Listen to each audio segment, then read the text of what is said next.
কেউ না দেখলেও ভিডিও বানিয়ে যান, এই কথাটার ভিতরে লুকিয়ে আছে এক গভীর সত্য, এক ধরনের মানসিক শক্তি এবং সৃজনশীল মানুষের জন্য এক অমূল্য অনুপ্রেরণা। আজকের ডিজিটাল যুগে আমরা অনেকেই ইউটিউব বা অন্যান্য প্ল্যাটফর্মে ভিডিও তৈরি করি। অনেকে ইউটিউবে, অনেকে ফেসবুকে, অনেকে বা অন্যান্য জায়গায় ভিডিও তৈরি করে থাকি। কিন্তু শুরুতে যখন ভিউ আসে না, সাবস্ক্রাইবার বাড়ে না, তখন অনেকেই হতাশ হয়ে পড়ি। মনে হয় আমি কি ভুল করছি, কেউ দেখছেই না, তাহলে বানিয়ে লাভ কী? ঠিক এই জায়গাটাতেই এই বার্তাটি সবচেয়ে গুরুত্বপূর্ণ। দেখো, ভিডিও বানানো মানে শুধু ভিউ পাওয়া নয়, এটা নিজের ভাবনা, নিজের অভিজ্ঞতা, নিজের সৃজনশীলতাকে প্রকাশ করার একটি মাধ্যম। আপনি যখন একটি ভিডিও তৈরি করেন তখন আপনি নিজেকে আরও ভালোভাবে বুঝতে শেখেন। আপনার দক্ষতা বাড়ে, ক্যামেরার সামনে কথা বলা, এডিটিং, স্টোরি টেলিং সব কিছুই ধীরে ধীরে উন্নত হয়। শুরুতে কেউ না দেখলেও আপনি তখন নিজেই নিজের সবচেয়ে বড় দর্শক এবং সমালোচক কথাটা এই কারণে বললাম, কারণ আপনি একটা ভিডিও তৈরি করেছেন, আপনাকে সেই ভিডিওটা এডিট করার পরে আপনাকে সেই ভিডিওটা মন দিয়ে দেখতে হবে এবং আপনাকে বুঝতে হবে যে এই ভিডিওটা যে করলাম সেই ভিডিওটাতে কোন কোন জিনিসগুলো আমার কারেকশন করা দরকার। যদি এডিটিংয়ের দরকার থাকে আরও ভালো, তো ভালো করে এডিটিংটা আপনি শিখে নেবেন। যদি আপনার মনে হয় যে অডিও কোয়ালিটিটা একটু ভালো করলে শুনতে আরও ভালো লাগবে, তো অডিও এডিটিং আপনি একটু শিখে নেবেন। এই জিনিসগুলো একটু আপনাকে সমালোচক হিসেবে সেটি দেখতে হবে ব্যাপারটা।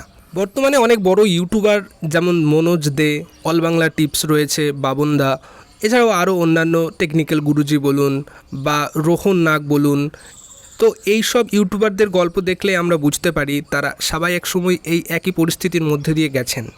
প্রথম কয়েকটা ভিডিওতে হয়তো 10টা, 20টা, খুব জোর 50টা ভিউ এসেছে, কিন্তু তারা থেমে যাননি। তারা নিয়মিত ভিডিও বানিয়ে গেছেন, নিজেদের উন্নত করেছেন এবং ধীরে ধীরে তাদের দর্শক তৈরি হয়েছে। তাই আপনি যদি আজকে ভিউ না পান, সেটাই আপনার যাত্রার শেষ নয়, বরং সেটাই আপনার যাত্রার শুরু। ধৈর্য এই যাত্রার সবচেয়ে বড় শক্তি। ইউটিউব একটি ম্যারাথন, প্রিন্ট নয়। এখানে রাতারাতি সফল হওয়া খুবই বিরল।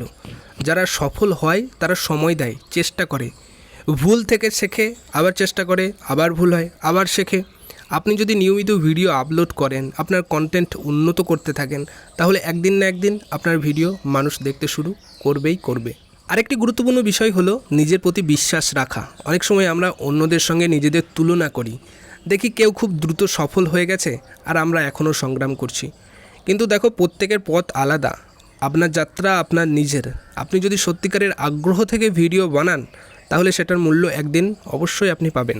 ভিডিও বানানোর সময় চেষ্টা করুন এমন কিছু তৈরি করতে যা আপনি নিজেই দেখতে পছন্দ করবেন, কারণ আপনি যদি নিজের কন্টেন্টে সন্তুষ্ট না হন, তাহলে আপনি অন্যদের সন্তুষ্ট কিভাবে করবেন?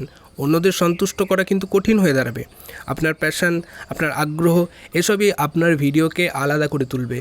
অন্যদের কপি করার চেষ্টা না করে নিজের স্টাইল তৈরি করুন, নিজের ক্যালিটাকে ভিডিওর মাধ্যমে ফুটিয়ে তুলুন, সেটাই আপনাকে দীর্ঘমেয়াদে সফল করবে। এছাড়াও ছোট ছোট উন্নতির দিকে নজর দিন। প্রতিটি ভিডিওর পর নিজেকে জিজ্ঞাসা করুন, আমি আর কি ভালো করতে পারি? হয়তো আপনার অডিও ভালো করা দরকার, হয়তো লাইটিং, হয়তো এডিটিং। এই ছোট ছোট জিনিসগুলোই একসময় বড় পার্থক্য তৈরি করবে। সবচেয়ে গুরুত্বপূর্ণ কথা হলো, ভিডিও বানানোটা আপনি উপভোগ করুন। যদি আপনি শুধু টাকা বা ভিউ পাওয়ার জন্য ভিডিও বানান, তাহলে খুব তাড়াতাড়ি ক্লান্ত হয়ে পড়বেন। কিন্তু যদি আপনি সত্যি এটি ভালোবেসে করেন, তাহলে এই যাত্রা আপনার জন্য আনন্দদায়ক এবং আরামদায়ক হবে। তখন ভিউ না এলেও আপনি থামবেন না, কারণ আপনি তো জানেন আপনি কী জন্য শুরু করেছেন। একদিন হয়তো আপনার কোনো ভিডিও হঠাৎ করে ভাইরাল হয়ে যাবে, তখন মানুষ বলবে, ও তো এক রাতেই সফল হয়েছে। কিন্তু তারা দেখবে না সেই রাতের পেছনে থাকা বছরের পর বছর পরিশ্রম, ধৈর্য এবং অদৃশ্য সংগ্রাম। আপনি জানবেন আপনি হাল ছাড়েননি বলেই আপনি আজ এই জায়গায়।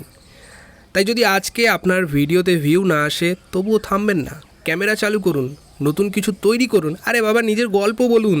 মনে রাখবেন, প্রতিটি বড় যাত্রার ছোট্ট একটি পদক্ষেপ থেকেই শুরু হয়। আপনি আজ যে ভিডিও বানাচ্ছেন, সেটাই হয়তো আপনার ভবিষ্যতের সফলতার সিঁড়ি। বলা তো যায় না। দেখো, পরিশেষে আমি কিন্তু একটা কথাই বলবো, সেটা হচ্ছে কেউ না দেখলেও ভিডিও বানিয়ে যান, কারণ একদিন কেউ না কেউ দেখবেই, আর সেই একজন দর্শকই হয়তো আপনার পুরো যাত্রাটাকে বদলে দিল। বলা তো যায় না, হতেও পারে। তো গাইস, ভিডিওটা ছিল এইটুকুই। ভিডিওটা যদি ভালো লেগে থাকে, যদি কোনো কাজের মনে হয়ে থাকে, তো অবশ্যই একটা করে লাইক করে দিও এবং এই ভিডিওটা সেই সমস্ত ব্যক্তিদেরকে, বন্ধুদেরকে শেয়ার করে দাও যারা নতুন নতুন ইউটিউব চ্যানেল খুলেছে অথচ ভিউ হচ্ছে না বা সাবস্ক্রাইবার পাচ্ছে না। সেই সমস্ত বন্ধু বান্ধবীদেরকে শেয়ার করে দাও এবং আমার এই চ্যানেলটাকে অবশ্যই সাবস্ক্রাইব করে দিও। দেখা হচ্ছে পরবর্তী কোনো একটা ভিডিওতে। আজকে মতো এটুকুই, দেখা হবে পরবর্তী কোনো একটা ভিডিওতে। ওকে।